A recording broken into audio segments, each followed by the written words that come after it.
Glimpses of the Past written by S.T. Sawant. Here are some pictorial glimpses of the history of our country from 1757 to 1857. That is, some comical pictures there, the story which has been explained in the form of comic. These pictures and speech bubbles, that is the place where the person's words are quoted, will help clarify your understanding of the condition that led to the event known as the First War of Independence in 1857. Number 1. The Martyrs. The Martyrs means the people who laid down their lives while fighting for the freedom of the country. At a function in Delhi, Lata Mangeshkar, who is the Nightingale of Bollywood and the most respected playback singer, gives a rendition to Martyrs. She sings the song, "O my countrymen, let your eyes fill with tears as you recall the sacrifices of Indian martyrs." Can you guess the song that she was singing? Yes. ऐ मेरे वतन के लोगों, जरा आँख में भर लो पानी, जो शहीद हुए हैं उनकी जरा याद करो. You can see in the picture some eminent people were present. Jawaharlal Nehru, Lal Bahadur Shastri and Indira Gandhi. Here you can see the pictures of some of the freedom fighters who laid down their lives while fighting for freedom of the country. Number 2. The company's conquests. Here the company is the East India Company, 1757 to 1849. With its superior weapons, the British East India Company was extending its power in 18th century India, 1765. Now you can see from the map that in the year 1765, only the eastern part of India was ruled by the British. Indian princes were short-sighted. What does it mean? They could not see through the plans of the British. They could not look into the future. They could not realize the consequences of making friendship with the British. One of the princes said, "That upstart Raja, call the English merchants. They will help me to defeat him." Here upstart means the proud Raja. They took the help of the British to overpower other princes. Therefore, there was no peace, no unity in the country. The people had no peace due to such constant fights. The rivalries helped the East India Company, and it could easily subdue Indian princes one by one. So, what did the British do? They took the support of a particular prince to defeat another prince. In this way, one by one, almost all the princes were defeated. But there was a prince, a wise prince, a far-seeing ruler, a ruler who could understand the consequences of supporting the British. Brave Tipu of Mysore fought the British till he died fighting. Who was Tipu Sultan? He was also known as the Tiger of Mysore, was the ruler of the kingdom of Mysore and a pioneer of rocket artillery. He fought bravely against the British till his last breath. Now there were mixed approaches of people due to these conquests. How did Indians react to these conquests? The rich people, the kings, the nobles, and the merchants, they had a different view, whereas the common people and the poor people had a different view against the British. One of the rich man: "Thank God there is peace in the country now. No more wars and no looting by thugs." Thugs means here robbers. So he was satisfied, was contented with whatever he had. Making friendship with the British just made him feel good. Another rich man: "It is God who sent the British." So how much did such people respect and honor the British? They considered themselves godly. Third rich man: "Our destiny is linked with them." They thought that their destiny was same, their aim was same, and so they could become good friends. Now a common man: "The white man has killed or dethroned our kings." Dethroned means removed from the throne. So this common man, he was worried that his king was removed from the throne. Another common man: "Some kings were not good, but after all they were of this land." Maybe some kings, they fought amongst themselves, but they were all Indians. That they should remember. The third common man: "Now we have become slaves of foreigners." So what happened? When the British defeated them, they were forced to obey the British. They became slaves in their hands. Number 3. British rule 1765 to 1836. Religious leaders preached ideas like untouchability and child marriage. So there were many religious leaders who practiced evil things in the society in the name of religion. A religious leader: "Anyone who crosses the seas loses his religion." So this was their superstition, that if they leave their country, then they would lose their identity, lose their religion. Another religious leader: "All the misery in the world is due to women." So this is another superstition. They believed that all the trouble around was caused due to women. The truth was that Indians had lost self-respect. Indians, they practiced evil things in the name of religion, and henceforth they lost their respect. The British scorned them. The British looked upon the Indians and mocked them. One of the British officers: "The natives are unworthy of trust, incapable of honesty." When people were fighting amongst themselves, when there was no unity, how could such people be trusted? An Indian servant: "True, Your Honor, but I am honest." He tried to say that I'm loyal to you, I'm honest. Being merchants, the British wanted quick profits. Their heavy taxes forced farmers to abandon their fields. Abandon means leave their fields.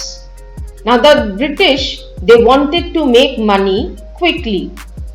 So what they did was they imposed heavy taxes on the farmers.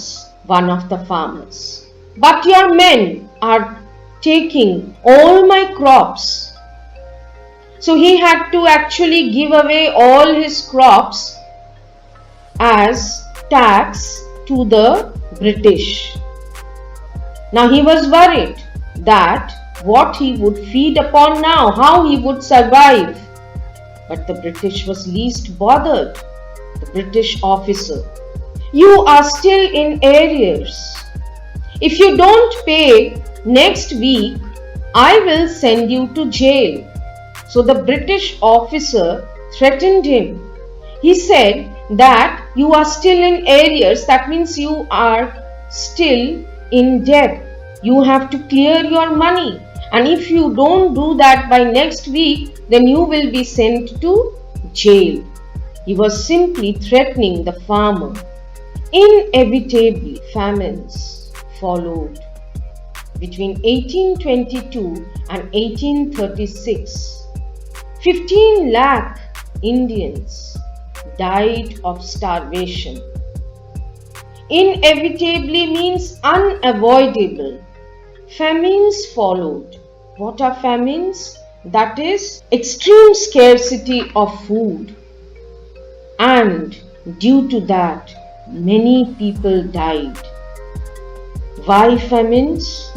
Because the people were dependent on the natural climate for their agricultural yield.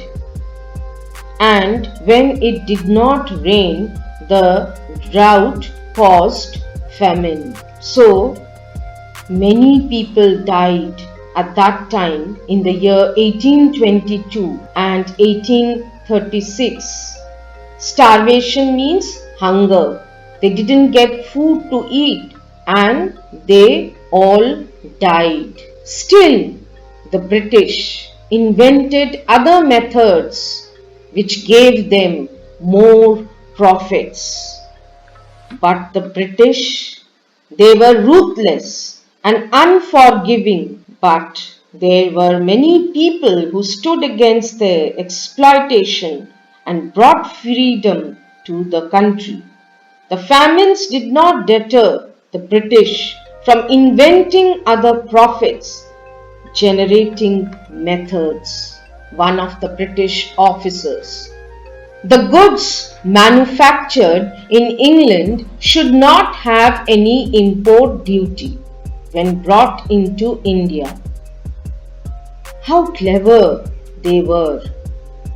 If the goods manufactured in England were brought to India and no duty was imposed on it, then the goods could be sold in India at a very cheap rate and they could grasp the Indian market quickly and make lot of profits. Another British officer. A good idea. The East India Company's laws, the unfair laws that they followed, began to cripple Indian industries.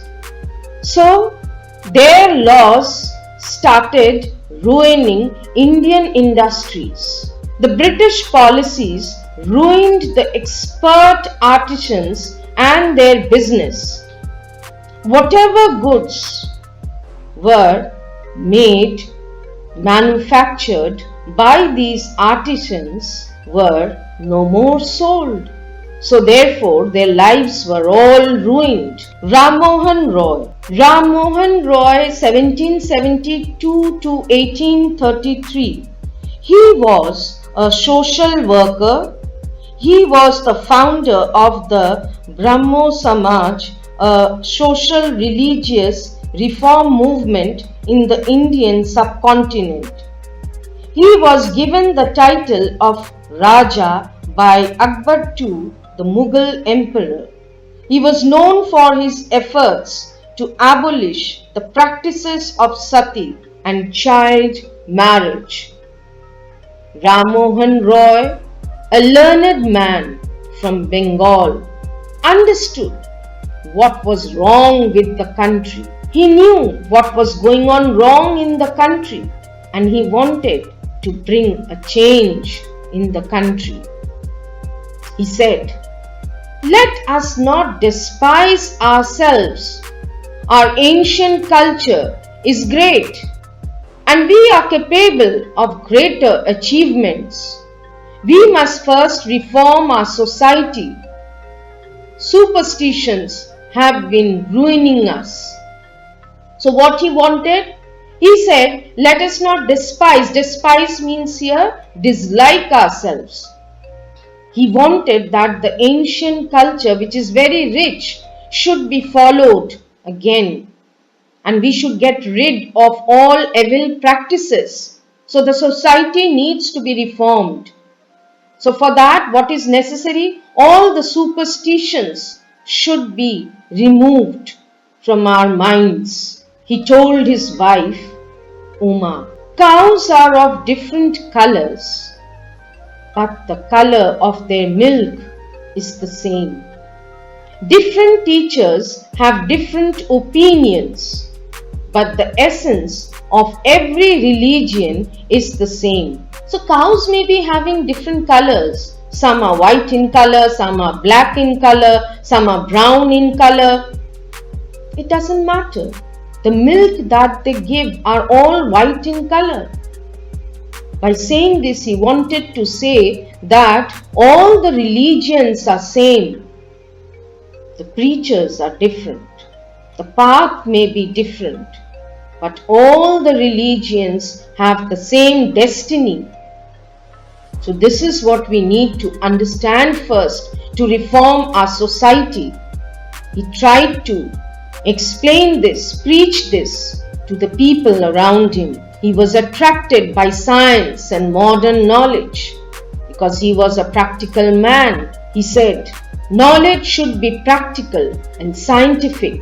He wanted that human beings should be rational, should be logical in thinking and work according to that. He crossed the seas and went to England to see what made the British powerful.